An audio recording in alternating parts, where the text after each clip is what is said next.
Everybody, thanks for joining us today. Toni has been wonderful in agreeing to meet with us today. She's super, super busy and is That's working on our so real. many things. She's working in healthcare and mental and behavioral healthcare, worked on giant furniture installations. I got to know Toni myself when we both served on the National ASID board, and Toni has been instrumental at a national level in moving dialogue forward with how interior designers can make an impact. So, Toni, thanks so much for being with us, and take it away. Thank you all for having me. I can't say enough good things about your professor, whose books I am reading as I venture into the world of academics. And I learned that I'm a new term this week, a pracademic, a practicing academic. So I have my own little category that I fit into now. And right now it's an island of one in my program. So it's been an interesting transition. So I'm a full-time interior designer who's just switched to being a full-time professor, and I still do part-time practice on the side. As Professor Pobley has said, I have done a lot of work in the healthcare sector and a lot in mental and behavioral health. I do have a project I'm going to highlight and go through fairly quickly, and then am happy to entertain some questions for you all. Mostly, I just want to go through a little bit of my approach to design for behavioral health and mental health, because I have a little bit of a process that I go through that makes me, I hope, be a better designer and a little bit more empathetic around that type of design. Uh, the most recent project that I completed is for Methodist Family Health, and I'm just going to start sharing my screen. So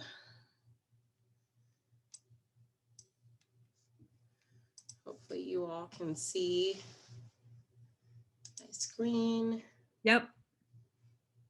I'll try to get into presentation mode there. Okay, so oh, let me turn off subtitles. Do you want subtitles on since it's recording? Yeah, if that's okay. Why don't we leave it on just in case Sure. somebody needs it? You bet.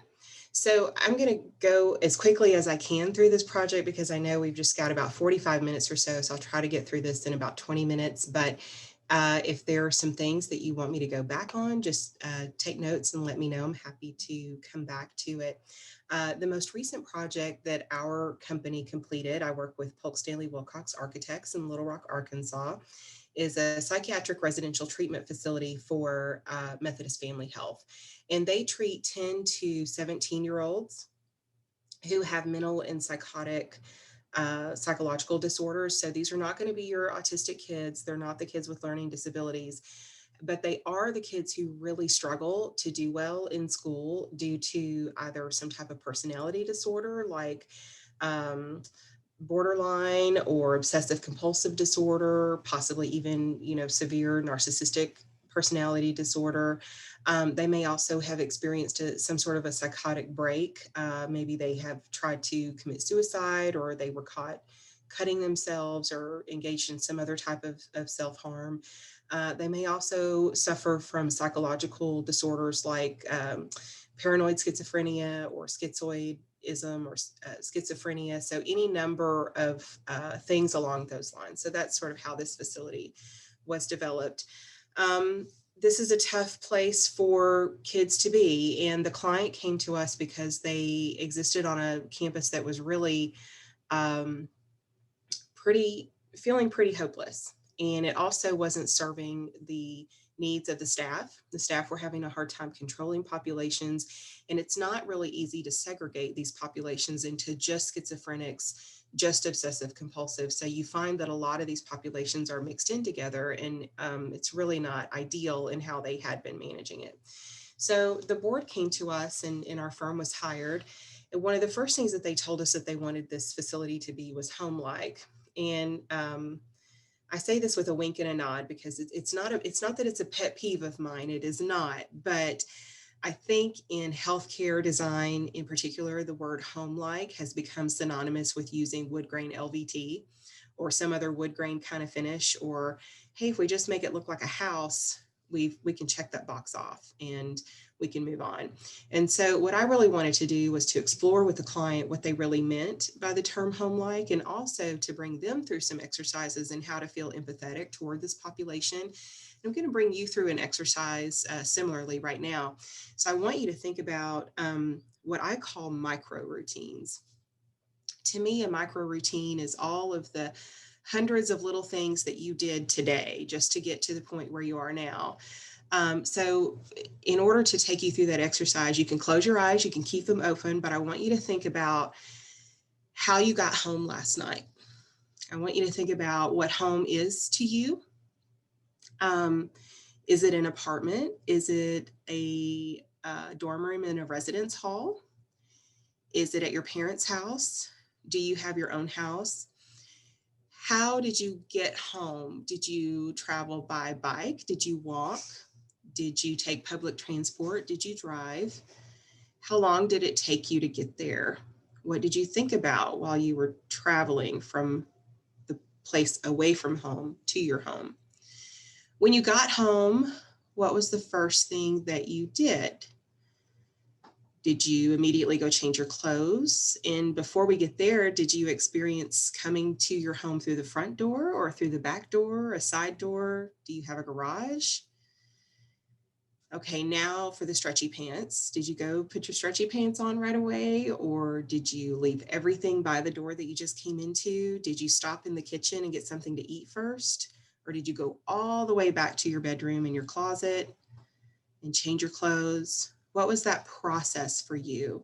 And think through how you felt while you went, while you're in the process of coming home. Now, this exercise may even be a little bit different right now, because I could say, imagine you were coming home a year ago. Right now, it may be that some of you don't have the experience of coming and going at all because of the pandemic. So your experience of coming and going may have been, well, I moved from the living room to my bedroom.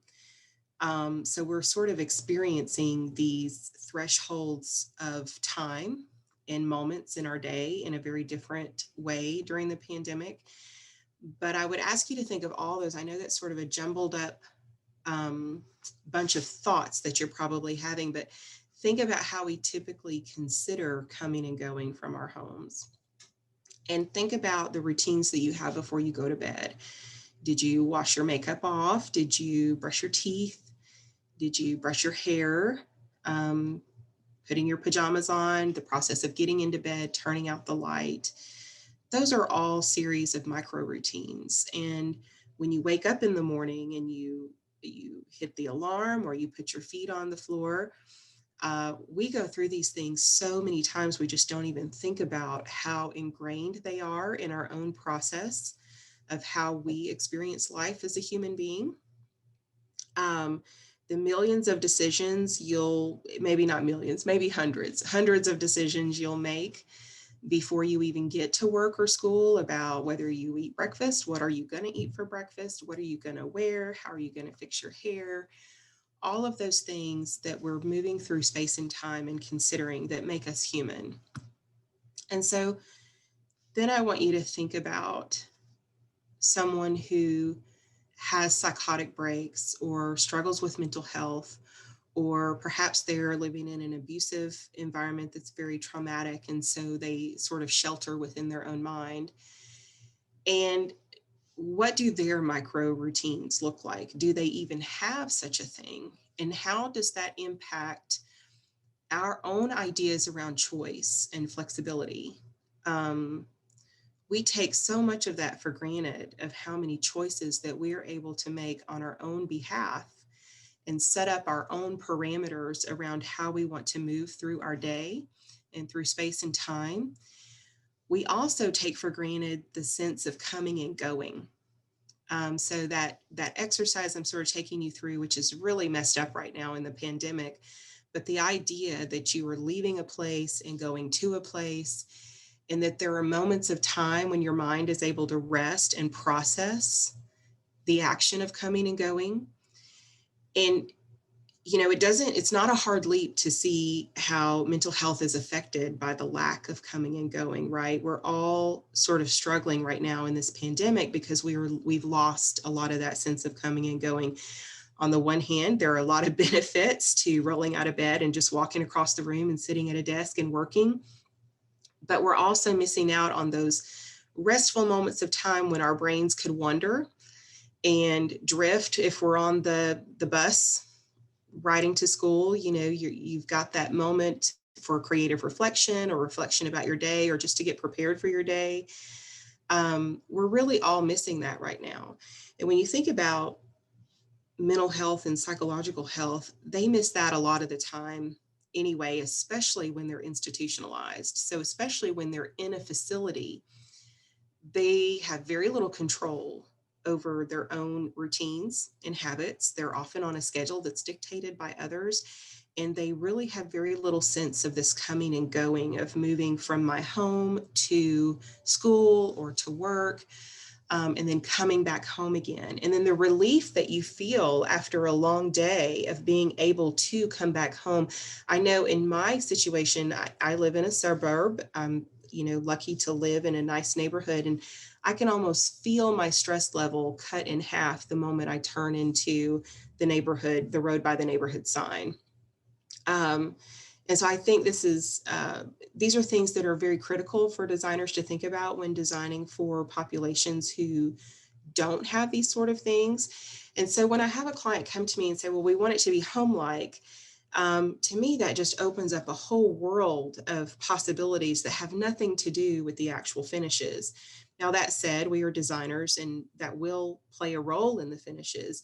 But for me, in designing facilities, it's about how do I create moments where a mentally disabled or someone struggling with a mental disorder, I should say, or psychological disorder, how do I create moments where they can take back some control, some normalcy, and begin to establish their own little micro routines? Because those are the sorts of things that become building blocks for making you feel more human, more part of the story, and more connected.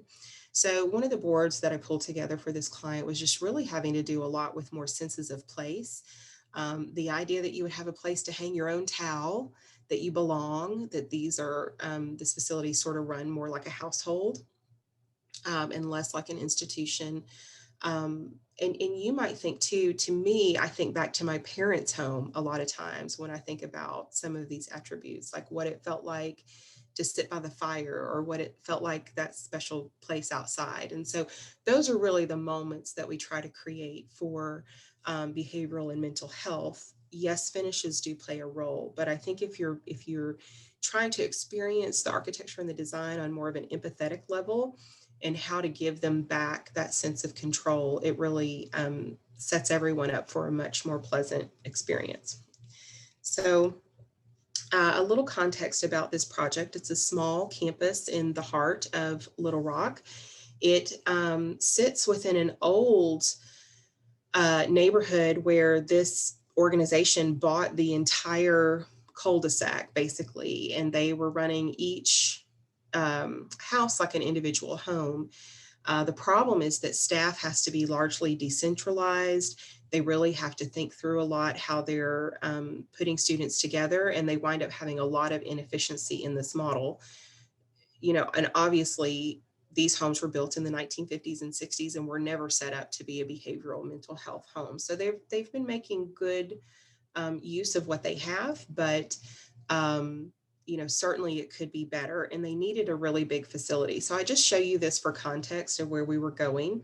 One of the things that my team did was to look at the surrounding eave heights of all those homes, which are sort of a neo-colonial style. We knew that we needed to get a lot of program on this campus, and we were able to utilize some benefits in the site that allowed the building to fall away down the slope.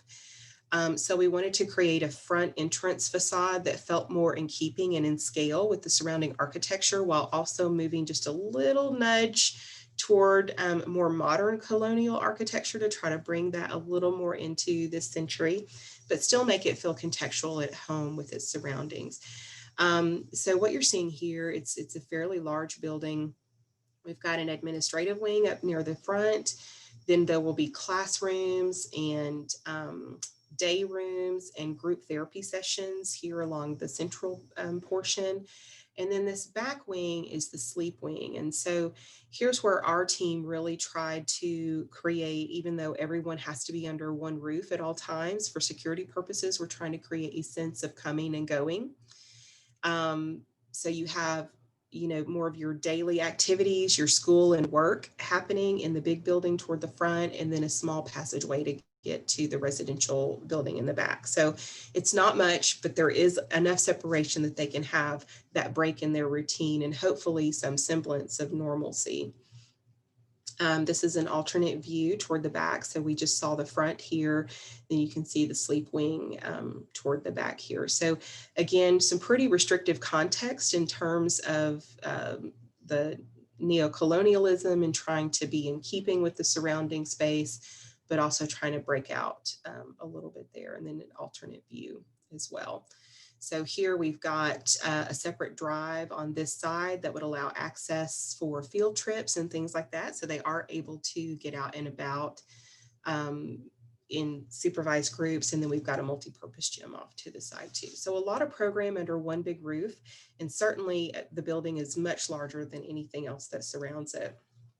Here, this is not the most beautiful picture, but of course, anytime you're building a mental or behavioral health facility in a neighborhood, your neighbors are very interested in how it's going to function and what it's going to look like and how big is it going to be. And so for context, we dropped this building into a Google Maps site view to show that even though it is a very large building, it contextually, it really fits the site, and it is not like by any means any overwhelming monstrosity that's going to take over the neighborhood. So we try to be very thoughtful in that regard. Some just finished vernacular for how we wanted to embellish the exterior of the building. We wanted to bring in the red brick, but we also wanted to introduce other materials because this is such a big building. We didn't want it to be all brick like some of the surrounding architecture. So these are some of our inspiration palettes for how that was designed. And then a few renderings on the exterior, approach to the entry side. Again, still very colonial in feel and scale, but a little bit more updated. And we are in Little Rock, Arkansas, so we don't get to get away with as much modern architecture as we would like. But in this situation, I think it fits the context of the space to have that pulled back a little bit. So here's an alternate view. And it really is a trick of the eye because you don't understand the scale of the building from the front facade until you see it from the side, and then you realize what a large building is. But that was done intentionally to make that feel more in context with the surrounding buildings.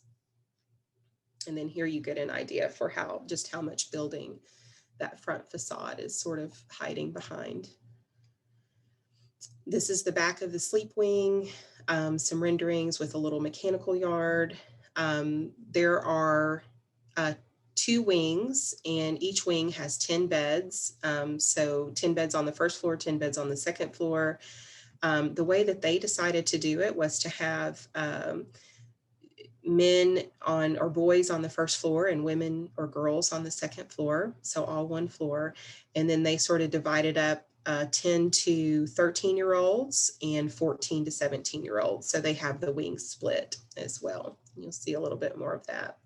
It's another exterior view looking into an outdoor patio off of some group rooms and day rooms.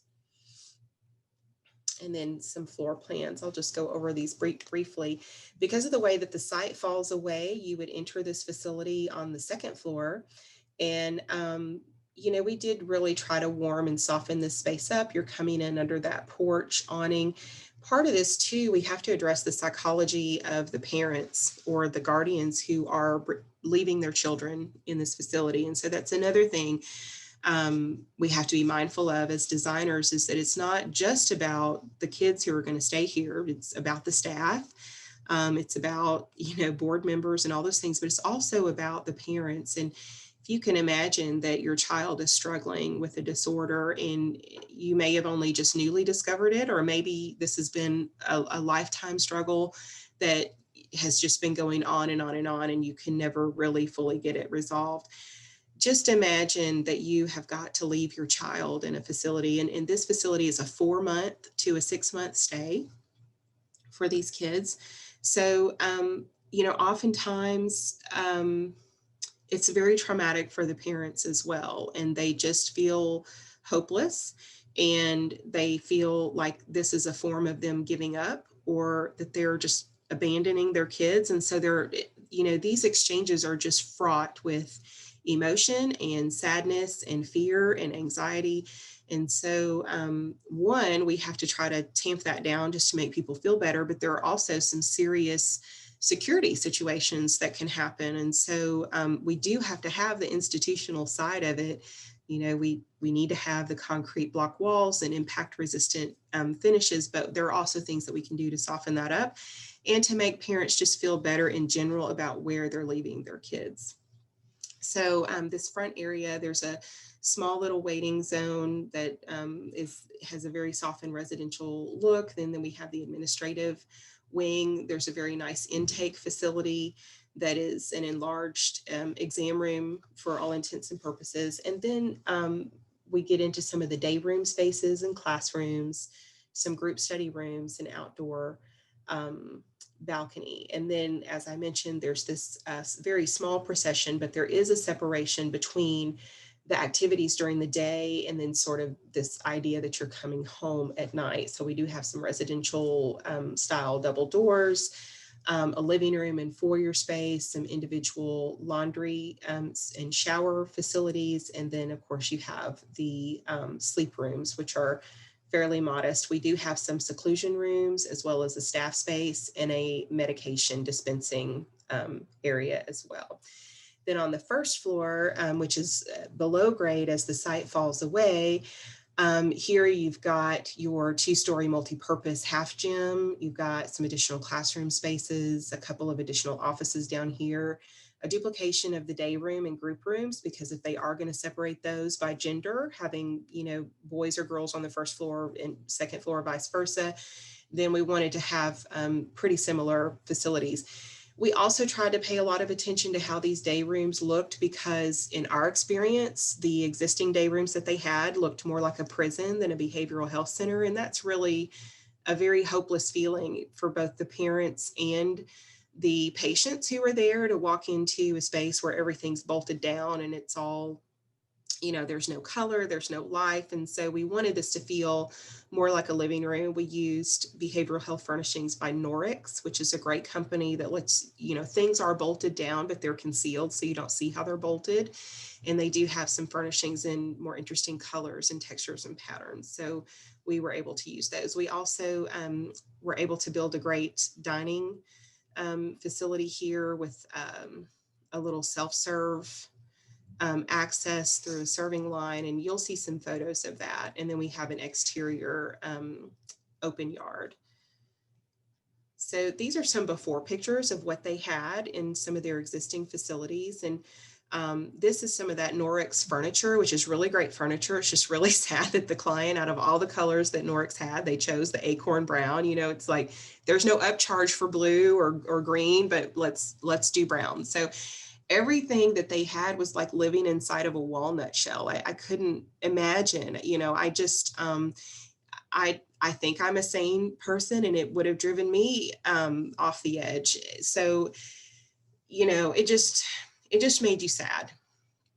And I think this is so much of what happens in mental and behavioral health, that people, designers come in with good ideas, and they either get rejected, or maybe the client tries out an idea and it doesn't work out. And so then they give up. Or even worse, I think a lot of times what happens is usually like a community organization or a church, someone who's very well-meaning, who maybe their dad owns the local Lazy Boy store. They decide that they're going to adopt the local behavioral health center, and they come and they finish out a family room and all of the latest, greatest things from the local Lazy Boy place or whatever. And it's all wonderful intentions, but there's a complete lack of understanding of what's actually needed in these environments in terms of durability, cleanability, finding the right balance, that the chair is a little too heavy to throw, but not so heavy that it can't be moved. And, so it's a tough balance to strike.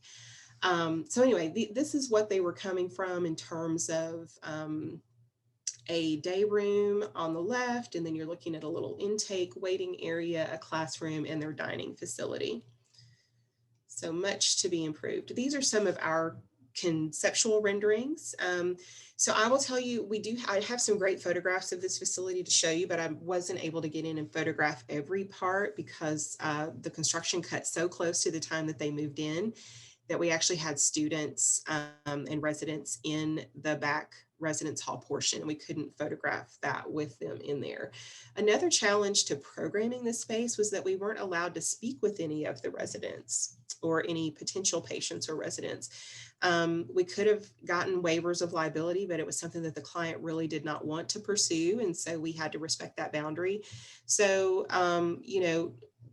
in that situation, you have to do a tremendous amount of research, and you have to do some of this empathetic visualization, similar to what I brought you through at the beginning of this presentation, where you really have to try to get into the mindset of what it would be to live in a facility and how you can make that as good as possible, because you can't always speak to the people that you're designing for. And so that was a personal frustration of mine, but it is what it is, as they say. So here you can see, we've got just a little bit of softening of some of the living spaces, and this is the main corridor to go to the classrooms and day room spaces, and then this is an actual day room space here. So again, some early conceptual things, just looking at, okay, look, we've got concrete block, we have to have it, it's there. We found that CS Group, which is a manufacturer, makes a impact resistant beadboard. And so we thought, well, okay, we can apply the beadboard over the CMU. And, these are not big glamorous design decisions, but they do bring, again, just a nod of some normalcy and softening of that environment. We did also want to use elements of biophilia. So we wanted to bring in some natural artwork. We did that through 3-form panels. And because we were on a budget, we had to pick from their stock images, but fortunately they had quite a few. We did some things to create a sense of place, like building out these little feature walls that were made out of reinforced impact resistant MDF. We could get hard edge corners on those that would keep their edge without having to have special materials to be impact resistant. So they were naturally inherently impact resistant, and just did some things like changing up the floor a little bit to create more of an area rug effect, even though we couldn't actually have a rug in there. And then with my floor pattern, I just sort of brought things to a mitered corner here with the little bench. This little ottoman bench was actually requested by the staff so that they could be out there with the students, but also be able to monitor things in all directions. And these are also heavily weighted with sand, so they can't be picked up and thrown. But they do allow students to gather around. It also has an interesting effect of when you have students around this, they're all facing out and away from each other. And that was actually beneficial for sort of keeping students less focused on each other and a little more outwardly focused. So while they're waiting and queuing up to go to breakfast or go to class, that tended to work out to be a good way to manage that flow there. And then, so here's some of the areas where we talk about micro routines. Like a student might come from their bedroom, they would have to come out to this main area and access the stuff for their shower. They would have a little bin that they could pull for their shampoo and towels and soap and things like that. And so before, the way that they had managed that was just with a big open cart, and you just had a little cubby, like almost what you'd see at something like a preschool with your name on it. And we just gave them a little bit of millwork and cabinetry. Nobody's going to confuse that for a kitchen or a bathroom. There's no sink or anything, but it does have some finishes that sort of are reminiscent of a restroom. And then the millwork was finished nicely so that there was a sense of coming and going, and that you could open the door and that your cubbies are still there and they still have your name, but it's not like you're just a number in the place. There's a sense that you're doing something very similar to what you would do if you were at home pulling items to go take a shower. Now, granted, you don't keep your things in a cubby to take a shower. You may do that in your residence hall, but you probably don't do that at home. So again, trying to figure out ways to normalize just those small things that we do. Again, those micro routines, how can we build a place for that to happen? The living corridors, we just wanted to make those feel as residential as possible. We used a reinforced door type from CS Group, and then we used some acoustical paneling above because noise is such a big problem throughout these spaces. So we did want to take care that we had a really great ceiling tile product and also this acoustical product on the wall. And again, we used the impact resistant beadboard. These are some of the images that we explored for the biophilic panels, and then you'll see in some photographs here. This is an actual photograph of the installation of the corridor that would take you into classrooms to the right and the day rooms to the left. In all honesty, I'm not super happy with how the yellow turned out there. So I probably, if I could go back and change that up, I probably would have toned that down a little bit, but I am pleased with how these details turned out in the corridor. And they do emphasize, again, that sense of coming and going, that you are leaving. The doors that you see down here at the end, that first set of doors would take you into the residence wing. There's a small little breezeway there that would then have a nicer set of doors that would take you into the inner sanctum of the residence hall there. But again, there is a sense of coming and going. We've got some color. There's a feeling of hopefulness and cheer, and hopefully a little bit more excitement around your day. We did want to bring in color. We decided that whenever we would do that, we would try to do it in a way that was more monochromatic. So just one color note with a bold statement, and that would be it. And so these are those same chairs from Norix. They're in a lime green instead of a brown. This is a group therapy room that can also be moved around in lots of different ways. And one of the other things that we did, we knew that we were going to have some TVs and monitors. We knew that they were going to have to be locked behind plexiglass, but we tried to do that in a way that felt a little bit more residential and gave them storage.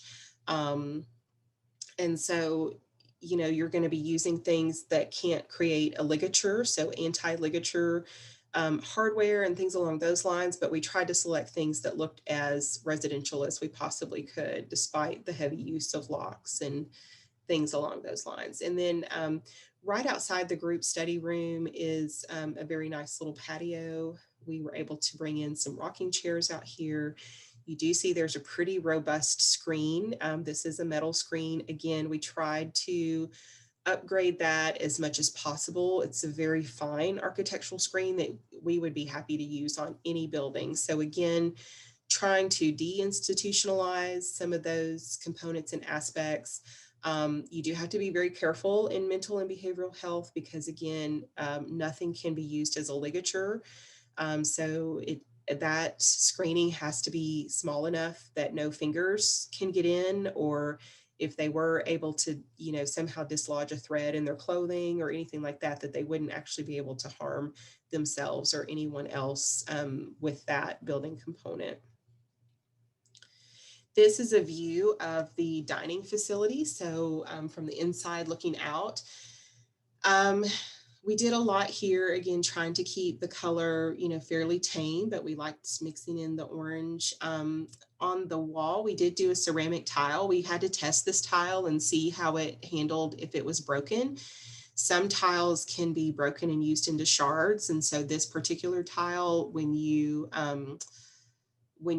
you were able to break it, it would kind of pulverize into dust. So not anything that anybody could harm themselves with. And you see it's pretty limited, but it does give some impact there. And then just managing trash.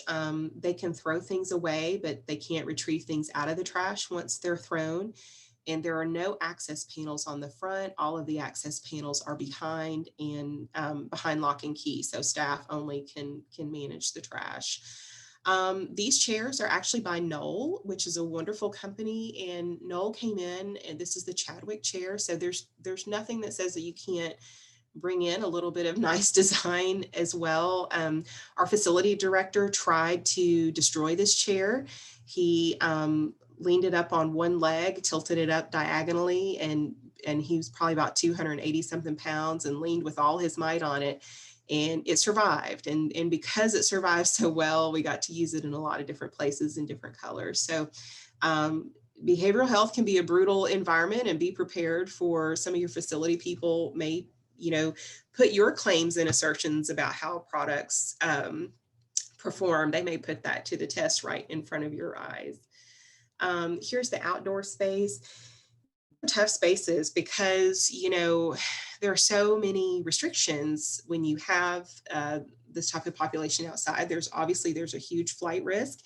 And I have to laugh a little bit because apparently the first height that we had designated for the fence line just wasn't high enough. And somebody, by the time we photographed, had to come back and make it even higher. And so I'm the type of designer, I would love to show you just only the most beautiful, perfect pictures, but the real world is that things constantly change, and we can't be so married to our own design ideas that we don't allow for that change and flexibility.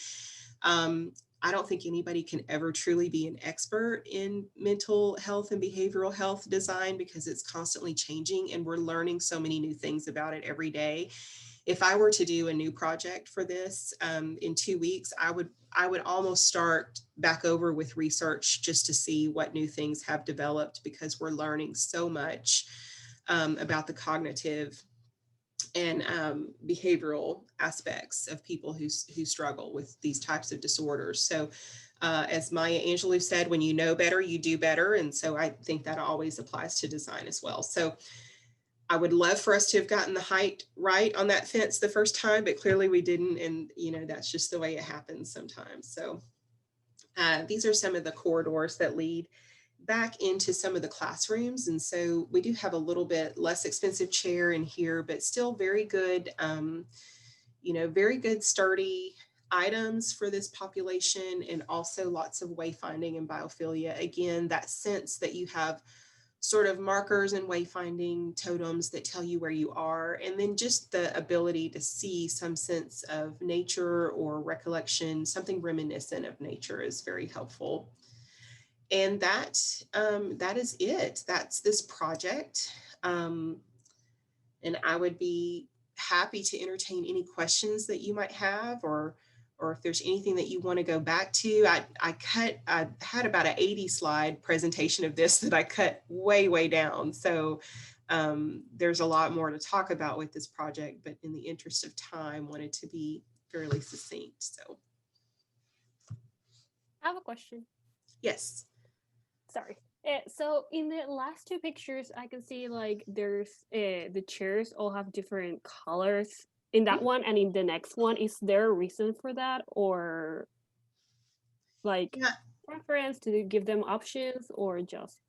There is, you got it. So color is something that I struggle with as a designer for mental and behavioral health populations, because there are a couple of schools of thought around that. Some people really want to minimize the color because they think it can be a sensory overload. In this particular facility, we weren't really dealing with folks on the autism spectrum quite as much. Now, there may be occasionally someone with obsessive compulsive disorder, but mostly we were dealing with kids who'd had some sort of a psychotic break. And so for me, part of it was about having it reflect back to them a youthful environment. And I wanted to interject some color. I also think that for me, if I were in here, getting to be outside would probably be one of the highlights of my day, and possibly getting to go sit outside and eat. And so I personally would like having the choice of, maybe I'll sit in the green chair today, or maybe I'll sit in the blue chair, and whether or not those would all be mixed up or not. At least there is some choice and some hackability there. All of the tables are attached, but the chairs can be whatever they want them to be. And the green space is actually AstroTurf that you see. And so they could also pull all the chairs around and have a group session or group study out there as well. So for me, there were not a lot of areas where I could do something to mix it up, but I felt like this was more analogous to what I would do for a more normalized middle school or high school environment. And so I wanted to bring that aspect into it. Great, thank you. Thank you. It's a good question.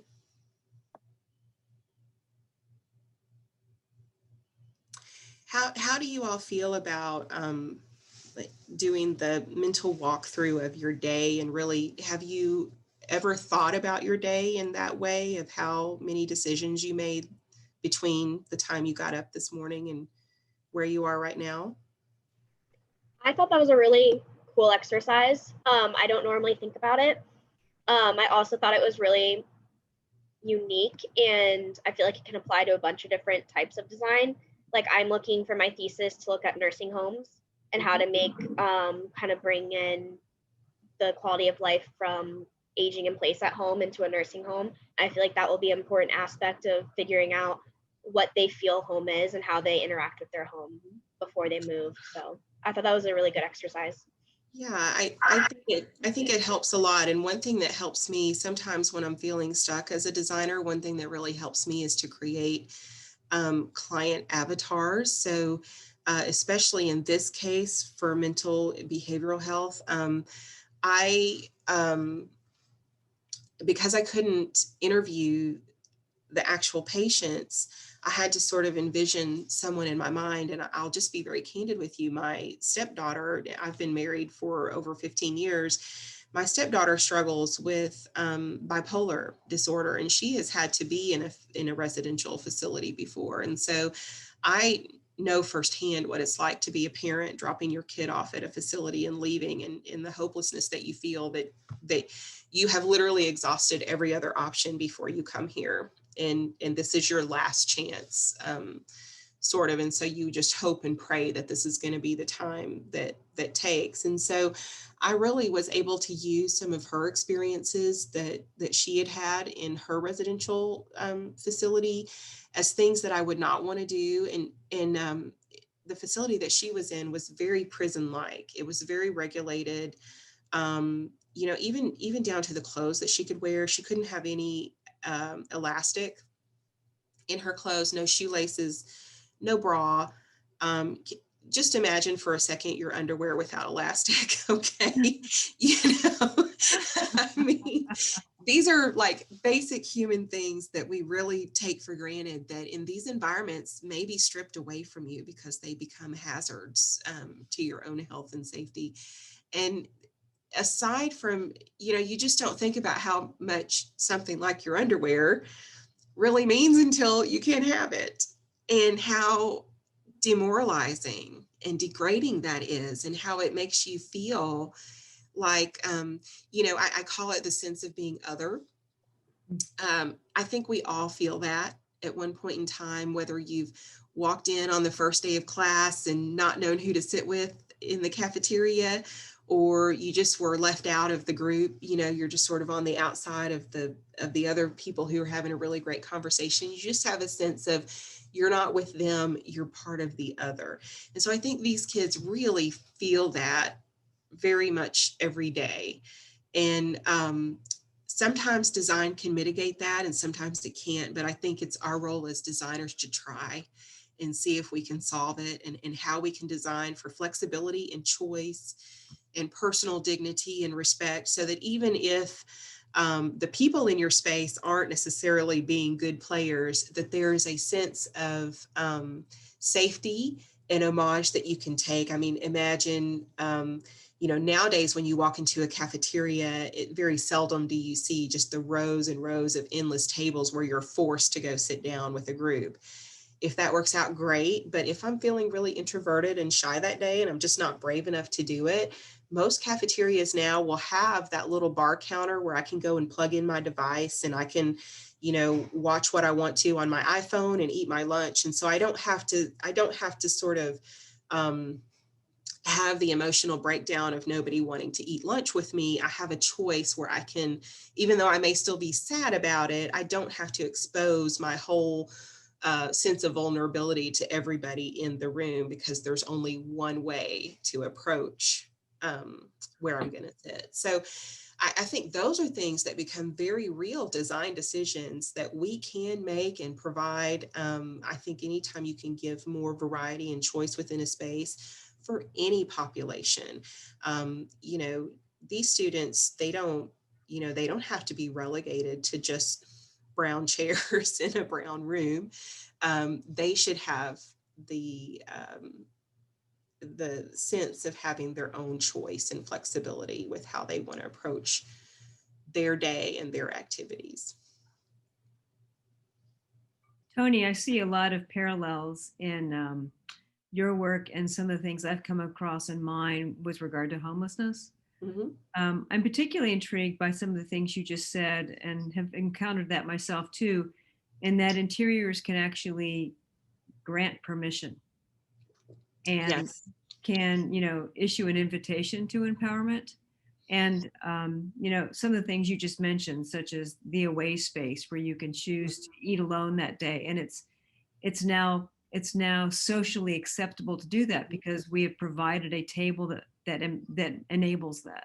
Mm-hmm. Some other things I've encountered is providing, you know, blank shelves for somebody to post their own photos, or even Yes.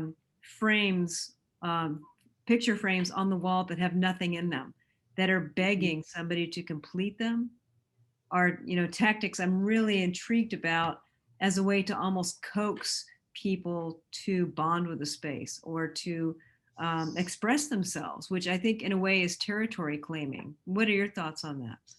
I totally agree. I'm going to bring up, well, you can't see really well, but I'm going to reshare my screen and, oh, I am sharing my screen still. I'm sorry. So you'll see that I moved to this slide of the day room, and I don't have a photograph of this, but we wound up modifying some of these cabinets to put in some shelves in the day room. These students, you know, at first everybody's like, oh, what do you know, there's nothing that you can put on the shelves that is not going to get destroyed in a mental behavioral health. And so together we brainstormed with some of the staff of, because they really didn't want to lose the shelves. We're like, okay, we can lose them. Like, we totally get it. But they didn't want to lose them. And so we brainstormed what's an activity that they could do that would be low cost, you know, couldn't really be destroyed. And so we came up with paper plate art. Yeah. And so these kids, and I wish I had a picture of it, it almost brings me to tears how beautiful these are, but they would just go in and one of their arts and crafts activities, which would not be in the day room. They would complete this in the arts and activities room, but they would just do this exercise of mixing and swirling paints in a paper plate until the paper plate was coated in a way that they wanted it to be. And then these paper plates were switched out and lined up on the shelves as new residents came to live.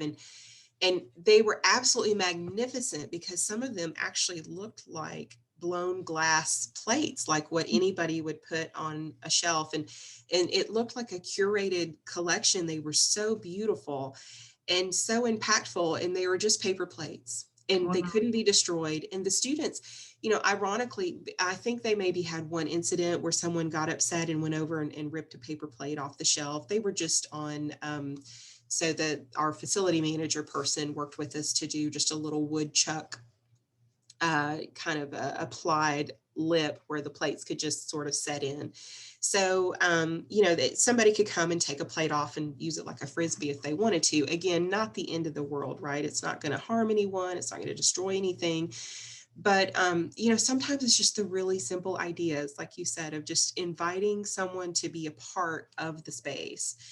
And what we found was that the students really didn't disturb the art from the other residents, and that they mostly stayed, and that the parents who visited those spaces and interacted in the day rooms, that they felt really hopeful about that. I mean, it was one of the most talked about things that happened. And so, yeah, paper plate art. You just never know what will happen in a space. But That's wonderful. I think it's wonderful to create. So I say you can't make the soup, but you can provide the pot and the ingredients and see what people will come up with and give them the freedom to do that. I'm writing that down.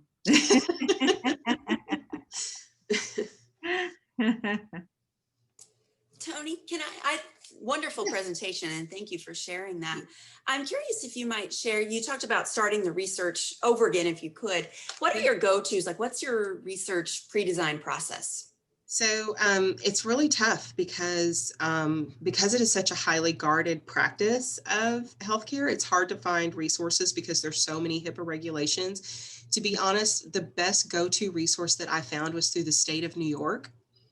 They have, and it's been a while since I've looked at it, but if you were to just go through, state of New York, state health, mental facilities, or recommendations, the state of New York posts all their standards for behavioral health on a website, and I'll see if I can dig that up and send it to the professor as a follow-up to this and give it to you. So one thing that they've done, because they have so many more resources than a small state like Arkansas, is they devoted a lot of resources to testing products. And so when our team was actually going through and like, okay, well, we want to do this, but we don't have anything, we don't know what to specify, we don't know what company makes this.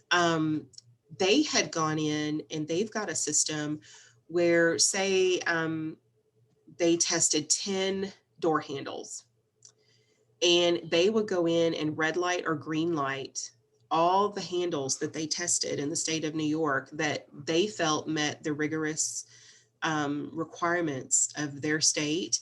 And they would give you a whole synopsis of why they gave, they would rank, here's what we think is the best performing doorknob and why. And if they ranked one with an X mark, they would tell you why they felt it failed. And so it was just a wonderful resource for us to have on a practical side in terms of selecting actual finishes. In terms of the actual research, I find I go a lot to Johns Hopkins and Mayo and, some of the bigger, even Kaiser Permanente has some wonderful research. Johns Hopkins is really excellent. There's even some great research through Harvard and Stanford combined research. So it's just about Googling and building up a deck of white papers. There's not a ton on the design side. I mean, you'll find some white papers about how to design for autism and ADHD and some sensory perception things, but this is sort of the stepchild of the design world because there's not a lot of glamour in it. You are going to be designing with some really hard materials, and it's tough. It's a really tough environment. So resources are not plentiful, but I would say for my personal go-tos are to look to the health brands that tend to publicize. So what I tend to look for are some of the behavioral markers and anecdotal studies about, so for example, this facility, I know that there are a lot of schizophrenic students. And so I would just begin to research as much as I could find out about schizophrenia, and not so much about how it impacts the brain and all of the science side of it, but what are the anecdotal components of schizophrenia? Like, paranoid schizophrenics, they hear noises. And so it's very important to have some real acoustical qualities, and they can also scream loudly at night, which is very disruptive to other residents. And so, then acoustics become important, isolation becomes important.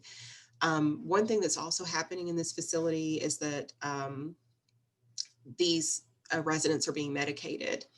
And so because they're there over 4 to 6 months, they're titrating medications basically. So they come in, say you're just newly diagnosed with schizophrenia, you're going to start on a titration of lithium and be titrated up. And then that maybe is too much and you're going to be titrated down. So it's a constant evaluating and leveling off of medication. And so just understanding what that looks like for a schizophrenic in the same way that you would Google, what are the symptoms, what are the side effects of a medication that I'm taking right now? If your doctor prescribed to you they wanted you to take Zoloft because you were struggling with depression, you might go and seek out knowledge about the side effects of Zoloft. So those are some of the things that I start to wrap my head around to really understand what they're going through. Some of these medications do have nausea as a side effect, headaches. And so, you want to have things like dimmable lighting. It's really basic things that you would want in your own home, the ability to dim the lights, the ability to make your environment quiet, the ability to have private moments in the restroom, the ability, if you're not feeling well, to have a place where you can go.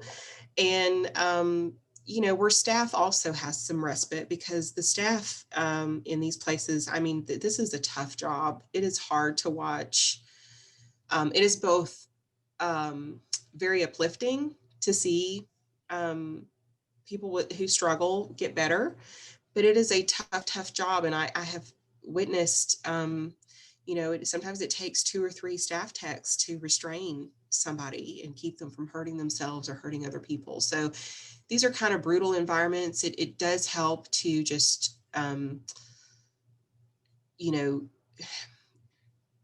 sorry, I don't have a link for you. I could probably pull some up. I think what I did was just look through like some anecdotal, honestly, there are some YouTube videos out there that'll show you some behavioral health patients being restrained.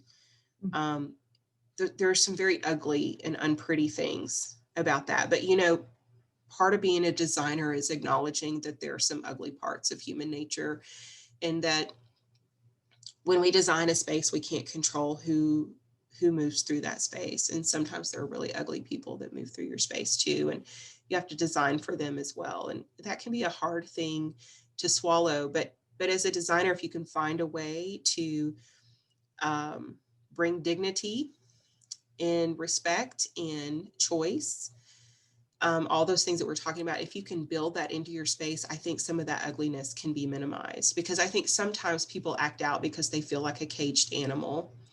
So I think if you can minimize that feeling, you can create a sense of calm and peace, then I think sometimes the built environment can mitigate some of those very human responses. But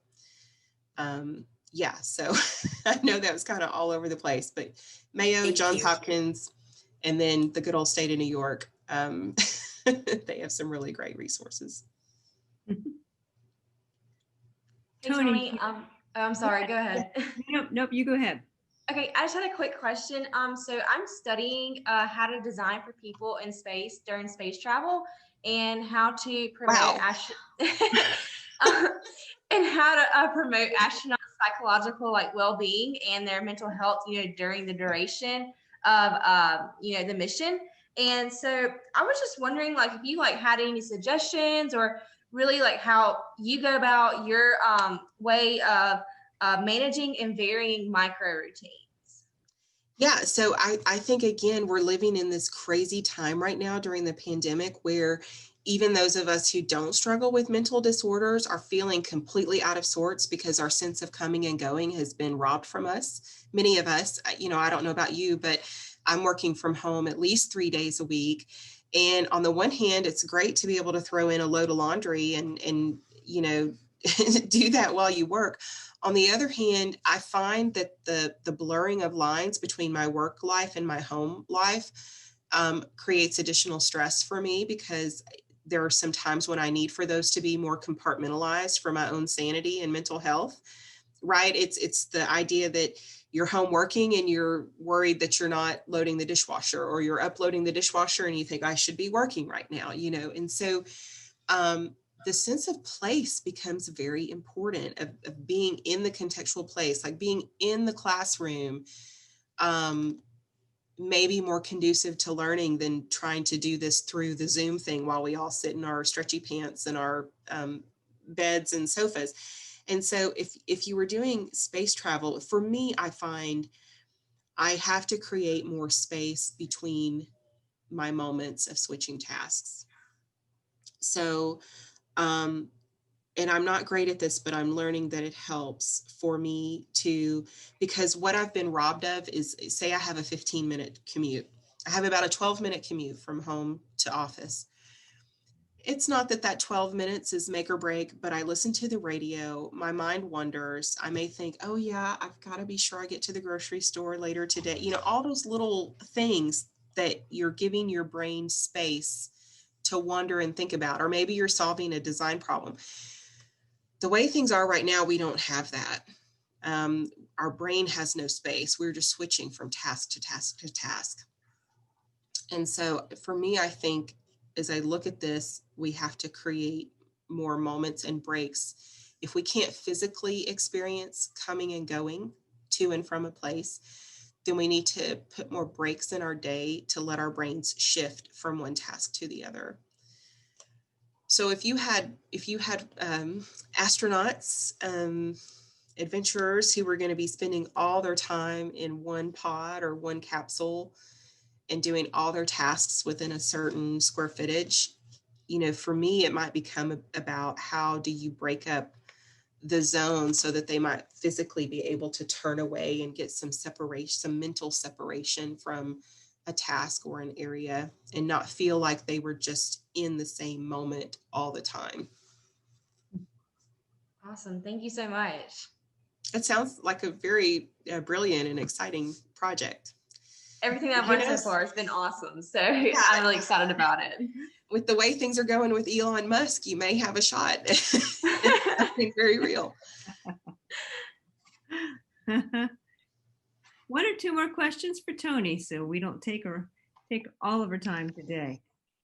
Hi, I had a quick question. I'm actually studying sense of control in state-funded mental health facilities. So everything you were saying obviously was completely overlapping with everything I've been looking up, and it was very fascinating. And so I was just wondering, kind of, you mentioned creating these little moments for people to create micro routines, and I know that's so restricted in this type of facility. And you mentioned the bins for the shower accessories and whatnot. And I was wondering if you had any more examples of how that was done in this facility. Yes, so the way we really did study quite a bit how they would interact within their home space. So once they got into the residential unit, now they were not allowed to gain access to the residential unit during the day. So it was just a morning space and an evening space. And then of course they had to go in shifts because not everybody could go and use the restroom at once. So in that way, it felt very much like a family, like what, you know, you'd have to share the bathroom with your brother or sister in your house at home. So pretty similar there. But again, what we tried to do, we had several banks of restrooms, and we tried to make sure that in any adjacent space, whether it was laundry or shower, or even, you know, just coming and going out of your sleep wing, that there was some sort of supporting space adjacent. So there was some sort of cabinetry or millwork, laundry in the shot that I have up right here with the white millwork. Not only did that hold their shower cubbies and caddies, but even though this rendering shows a toe kick, the millwork was actually designed to have no, the toe kick was integrated in with the door so that when you opened it, there was no bottom threshold. The door just went straight in, and that's where all their laundry carts were. Because again, what we had observed in their previous facility was that their cubbies and their laundry was just all out in big bins. Like imagine, you know, your worst experience at your local hospital where all that stuff is just on display out in the corridor, and it's just very, you know, it's very jarring. Like nobody wants to look at a big container of laundry. So we tried to think of ways to manage that behind a closed door, behind a millwork door, and in a way that didn't leave the resident feeling like everything about them was exposed to everybody else. So it's not that if you open that door that you wouldn't see that there were laundry carts or other shower caddies, but you just weren't on display for anybody passing by to sort of violate your, like, oh, I see your parents brought you Dove, you know, and my parents only bought me Swab, or I mean, you know, who knows? These things get so silly, but In addition, they had one small shelf in their sleeping quarters. And so they could, have a few personal items in there, not just their clothing, but, they could have certain types of like the Tyvek, the paper sleeves that your ATM card used to come in, the non-tearable paper. So they can have books made out of paper like that.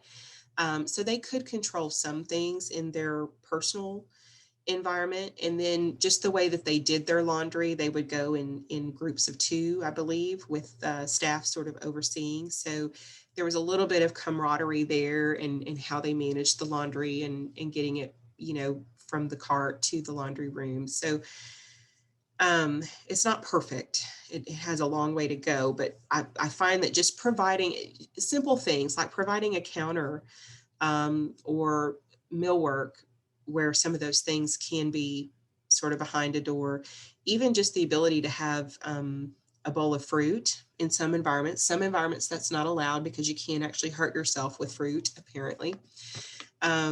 But sometimes that's allowed, and I think those are wonderful when a resident can go by and decide if they want an apple, they can take one. So you have to sort of decide what level your facility is at. But I think any of those things that feel more like a home. And in some cases too, the realization that these facilities are nicer than the homes that the residents come from. That's just a fact. Sometimes these kids will go back to homes that are way worse than even this facility is as much of a challenge as we may find it. It's still better than what they had. So it's a tough thing to think about. Yeah. Thank you so much. This was a real treat for me because I haven't gotten to speak to a behavioral healthcare designer, and it's so much of what I've been researching for a year and a half. It's very cool. So thank you so much. It's a little more gritty than glamorous, but it's very important work. It's very meaningful. Yes. Yeah. Thank you. Toni, you shared with us the realities of this work, and it's very clear that it takes great thought, great empathy, and great effort. What positives do you see from doing this work? Do you find it in any way rewarding, for example? Absolutely. And thank you for bringing us back to that, because I know that it sometimes it can get a little depressing. And, there are times that, some bad things happen in your facility and it is heartbreaking, but I can share with you some positive stories that, the thing is, nobody really is going to leave your facility being cured. Okay. Perhaps someone who's tried to self-mutilate or commit suicide will be deterred from doing that again. But if they struggle with severe depression, what they're going to come out of your facility learning to do is to manage that disease or that disorder. Similar to the schizophrenic, they're going to be learning how to manage it. They're going to have more, hopefully, family support and community support around that when they leave this facility. And it can be a lifelong struggle, but I think, to me, what makes me so sad about the Brown images is I always look at as a society, I think we're very individualistic, and I think that's wonderful. We should always think of each other as individuals, but we are also groups too. I think as designers, we have the ability to hold up a mirror to our community and reflect back the value that we see in them. And oftentimes, like when I look at this Brown facility and I think about the kids who come in here, what value do they feel that we feel in them? What value do they see reflected back to them? Probably not a lot. These spaces are lost and forgotten spaces. And I bet that's what those kids feel too. And that's exactly the values that are reflected back to these kids, that, hey, you don't really deserve a space like what your friends are getting at high school or middle school because you're just too hard to handle. And so for me, what is so uplifting is seeing the parents and the students. You can see the change in their face when they walk in and they see color. And they just see that you know, if this is a mirror that's being held up to them, it's not perfect, right? But it shows them a heck of a lot more value than those other spaces. It says, I thought about you. And I know this is hard and people care. There are a lot of people who care about you. And I think when design does that, you know, there's just about no other more powerful thing in the world than to be able to reflect back to someone the value that you see. So these kids don't come out cured. There aren't any like really, you know, we're going to skip away into the sunset and everything's going to be rosy and dandy, but hopefully they've learned some coping skills and some ways to manage their illness. And I also just appreciate the hope that I see in the parents. The parents are so grateful, again, for you to reflect the value that you see in their children, because so many times when parents have a child who struggles, they feel left behind and forgotten. And so when you are showing the parents that, hey, we think your kids are amazing, like these kids are just as amazing as any other kid out there, maybe even more so because they're able to persevere through what they struggle with. So those can be really powerful things. And they can be things that when a parent is feeling like this is their absolute last resort and they don't know what else to do, they can walk away from a place like this feeling more hopeful. And it's not just because they love the color of lime green or, you know, it's not about the aesthetic things, but it is about the thoughtfulness behind the selection of those things. Wow, that was terrific. Any more questions for Toni? Wow, Toni, this was absolutely fantastic. What great.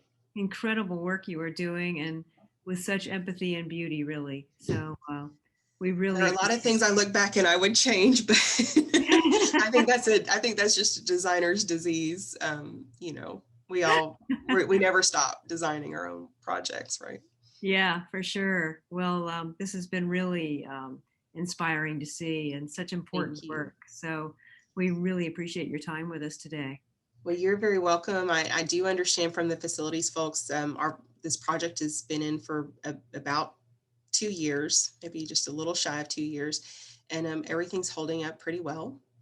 So we've had a few small little things, mostly with some of the tables, but nothing major, and it's all performing well. So that's probably the best compliment that we could get, is that it hasn't fallen apart. Well, given the challenges of a space like this, that's saying a great deal. Really is. Well, thank you, Toni, and thank you all. Wish for you a great day, and we couldn't thank you enough for all the time you spent with us today. Absolutely. Well, thank you all, and good luck with your projects and the rest of your semester, and have a great rest of the year.